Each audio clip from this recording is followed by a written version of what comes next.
Hi guys! This is Mai and welcome to My Goodness.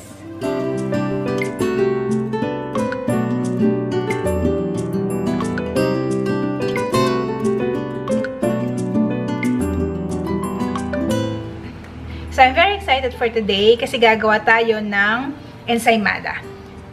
So ang tawag ko dito ay ube langka ensaymada. Tawag pa lang, nako, ang sarap na.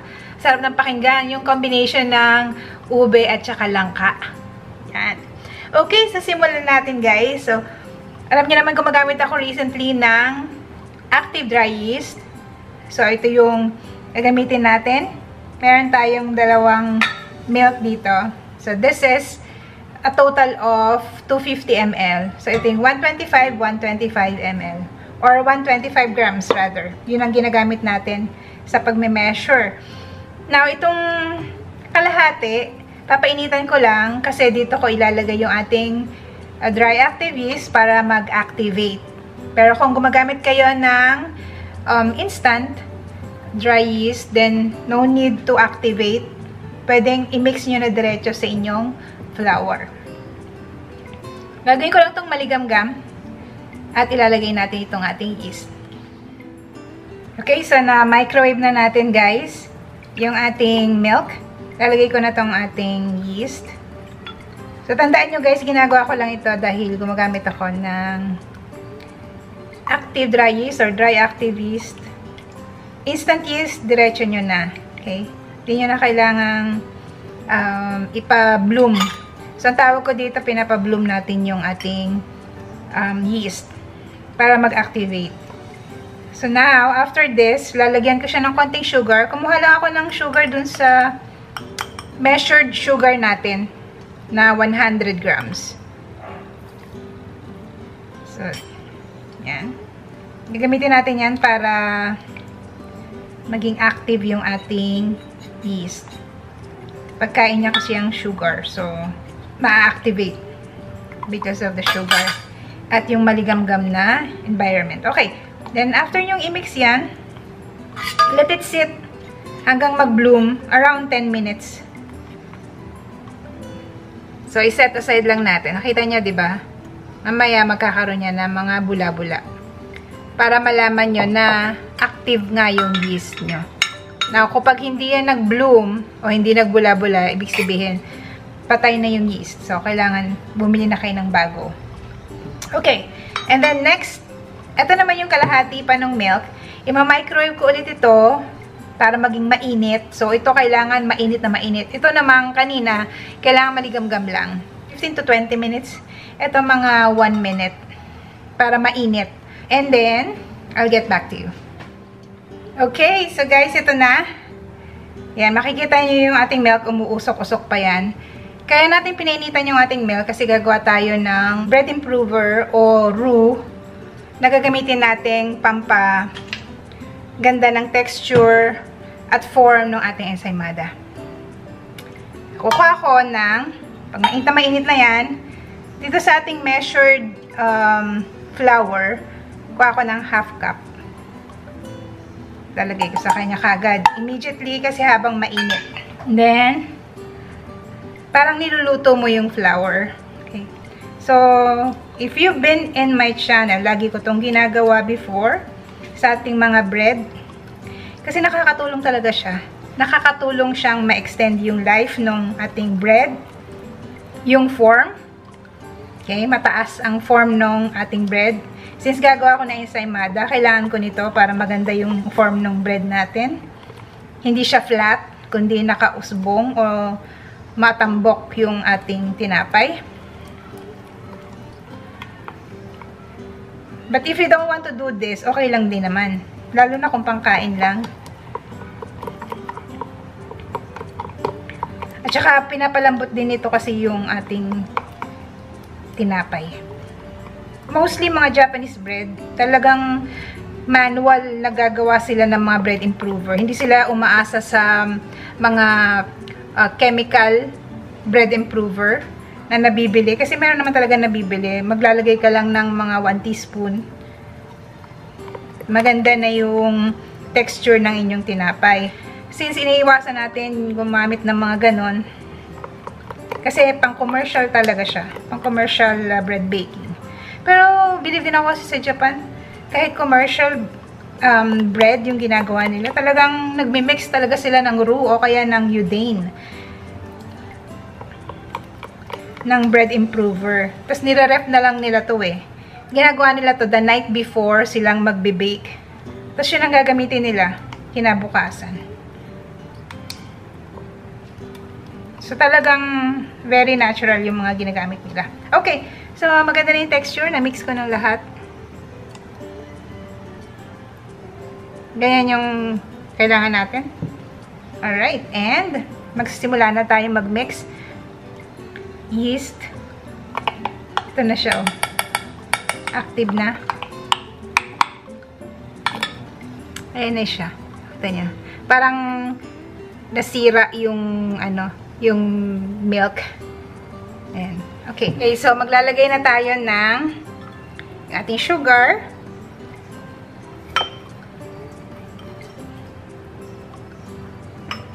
Yung ating egg. Then we have oil, vegetable oil, any oil, coconut oil kung gusto nyo gumamit, pwede rin. Then ilagay na natin itong ating yeast. Yan. Saidin natin. Kasi yung ating yeast, kailangan natin yan. And then, lalagay na natin yung ating roux. Yung ating bread improver. Yung iba, tawag dito udane.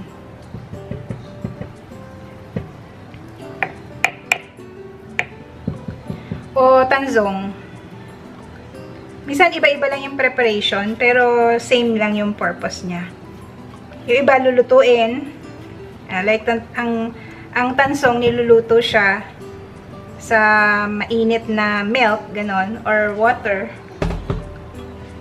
At tayo, pinaiksi lang natin yung procedure or yung process. Ginawa natin ay, nagpainit lang tayo ng milk na mainit. Tapos para maluto yung flour sa kanya. So, yung ating salt, huwag niyong kalimutan. Lagay nyo lang sa isang tabi. Kasi mamimix din naman yan. Yan, para hindi lang mahalo dun sa ating yeast. Lagay na natin yung ating... Yan. Okay, so mix lang natin ito until mag-form siya into a dough. Approximately mga 10 minutes. Gawin natin.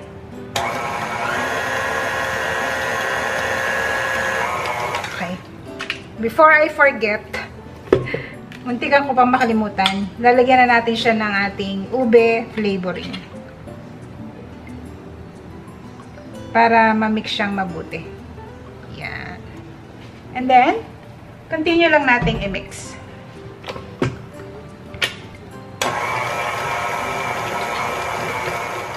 Okay, so guys, it's been 10 minutes na tayo ay nagni-knead. Yan, ang ganda ng dough natin. O, hindi siya malagkit. Nahawakan ko. Okay, kung manually kneading kayo, nagmamasa kayo sa kamay or by hand, pwede nyo gamitin yung authorized method para hindi kayo masyadong hirap na hirap. Parang cake siya eh. Ipunin lang natin yung dough and ipagre-rest natin ito or yung tinatawag nating first proofing o fermentation. And that usually takes around 1.5 hours to 2 hours. Depende na sa inyo o sa lugar nyo. Malambot. Hindi siya yung matigas na nahihirapan tayo. Okay.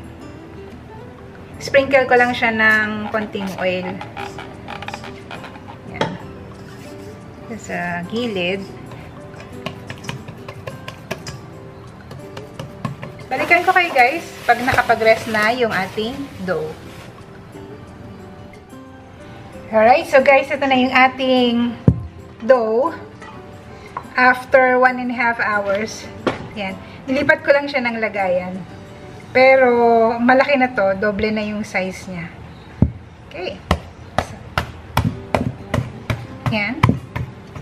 Pinaputok lang natin, tinanggal natin yung air. And lipat natin dito.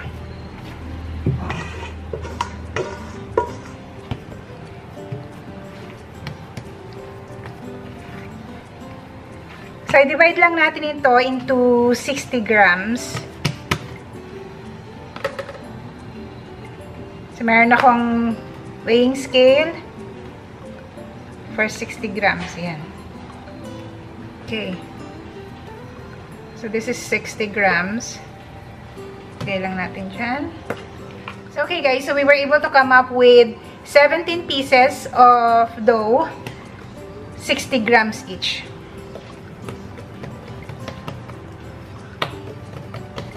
So, ito yung aking ube.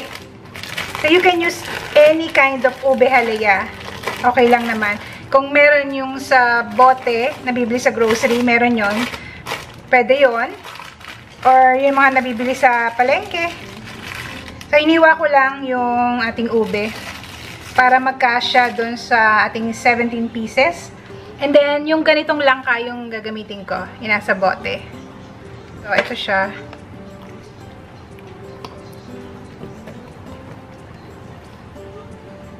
Bilugin lang natin. And then, kuha tayo ng palaman.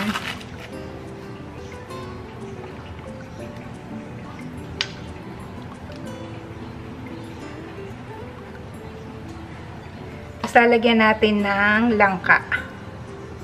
Yan.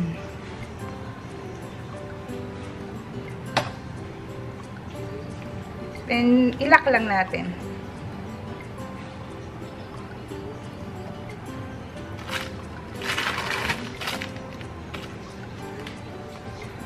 So, basically, ganyan lang naman yung paggawa ng ating ensaymada.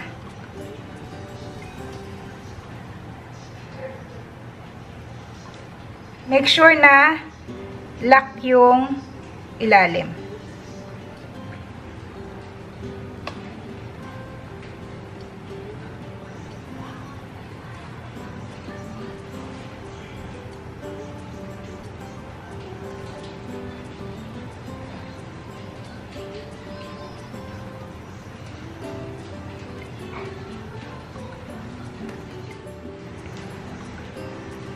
Okay guys, so ito na yung last. Alright. So, nisprayan ko lang ng konting oil yung bawat pan.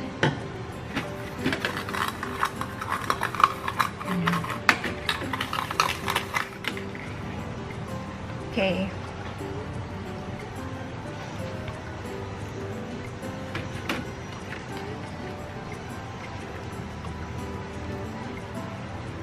Iniikot ko lang ulit.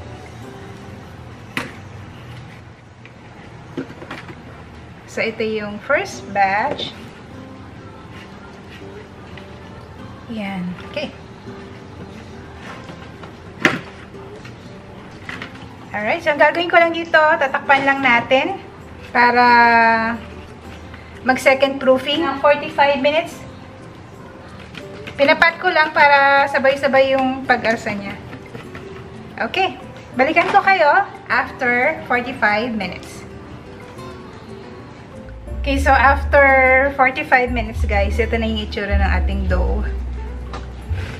Nagpipreheat na ako ngayon ng ating oven to 180 degrees Celsius. Ito na siya. So, nakaumbok na yung ating mga buns. Ayan. Kasi kanina pantay lang siya dito sa lagayan. So, ngayon, ayan o, lagpas na siya. Ayan. So, pwede na yan. Since magpipreheat ka pa naman ng oven for 15 minutes, ako kasi gumagamit ako ng oven thermometer para siguradong tama yung temperature. And then, ibe-bake na natin ito sabay-sabay. Okay, balikan ko kayo after baking.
Okay, so guys, ito na. Malamig na yung ating ensaymada.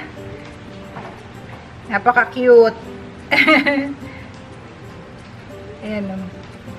Lalagyan na natin ito ng topping.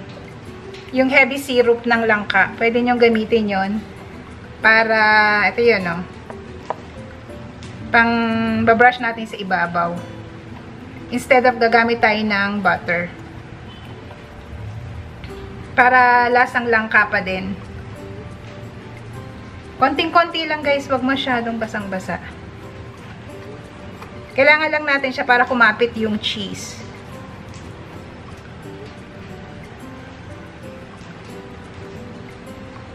Kasi masarap yung maraming cheese.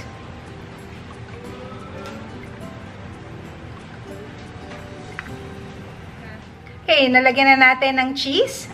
And then, lalagyan lang natin siya ng design konti sa ibabaw. So, yung minatira pa akong ube, pwede nyo siyang lagyan sa ibabaw ng konti. Palatandaan na siya ay ube langka.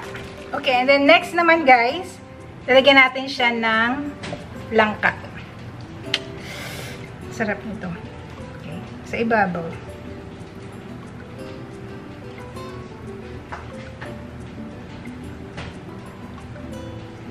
So, it's like, it's a design na ilalagay natin. Ayan. So, bagay na bagay ito guys. Pang handa sa Christmas. Or pamimigay nyo.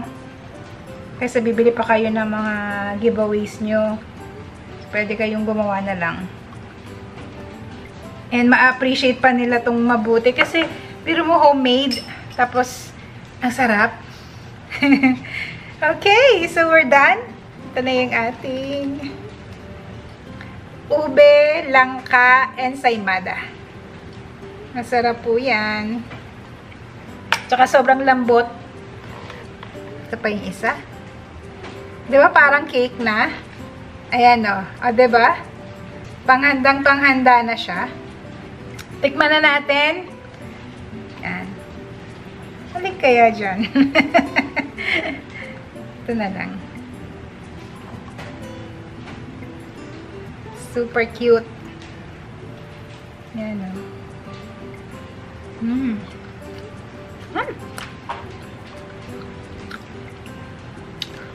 Parang ensaymada na ng red ribbon. Andiyan yung sarap. Ayun no. Andiyan yung langka. At saka yung ube. Diba? Sarap. Yung combination ng alat ng cheese, tapos yung tamis ng ating mga ube at langka. Ay! Winner. Tapos napakalambot pa ng bread natin. No? Naku. Parang saglit lang to sa amin. Limas agad to.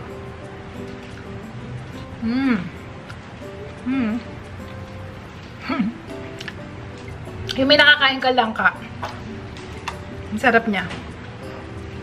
Mura lang naman yung langka, guys. 100 plus lang yung bili ko dyan sa isang bote. Makakailang gawa na kayo. Alright, so guys, gawin nyo na sa inyong mga bahay itong ating ube, langka, ensaymada. Let me know if you have questions. Have a great day, everyone, and enjoy baking. Bye!